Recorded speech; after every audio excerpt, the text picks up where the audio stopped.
বিসমিল্লাহির রহমানির রহিম। আসসালামু আলাইকুম। বন্ধুরা কেমন আছো তোমরা সবাই? আশা করছি ভালো।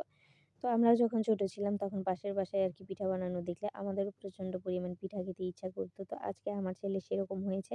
পাশের বাসায় পিঠা বানানোর একটা অনুষ্ঠান চলছে। ডিসেম্বরে ছুটি সবাই আশেপাশের লোকজন পিঠা খাওয়ার অনুষ্ঠান করছে। তো যেহেতু গ্রামের বাড়ি এই কারণে আরকি পিঠা-মিঠা বানাইলে আরকি ওইটা দেখে বাচ্চারা বুঝতে পারে যে ওই বাসায় পিঠা বানাচ্ছে। তো শহরে তো ওইরকম না, ফ্ল্যাটের মধ্যে বানায় কেউ বোঝে না। তো গ্রামে কিন্তু এরকম না। সবাই বুঝতে পারে যে ওই বাড়িতে আরকি পিঠার অনুষ্ঠান হচ্ছে। তো আমার ছেলের প্রচণ্ড খেতে ইচ্ছা করছে। এই মধ্যে আমি কি করব? তো আমি ভাপা পিঠা বানানোর জন্য গুঁড়াটা বের করে নিয়েছিলাম। তো ভাবলাম যে এই গুঁড়া দিয়ে ভাপা পিঠা বানানো অনেক ঝামেলা। ভাপা পিঠা অত সহজভাবে আর হয় না।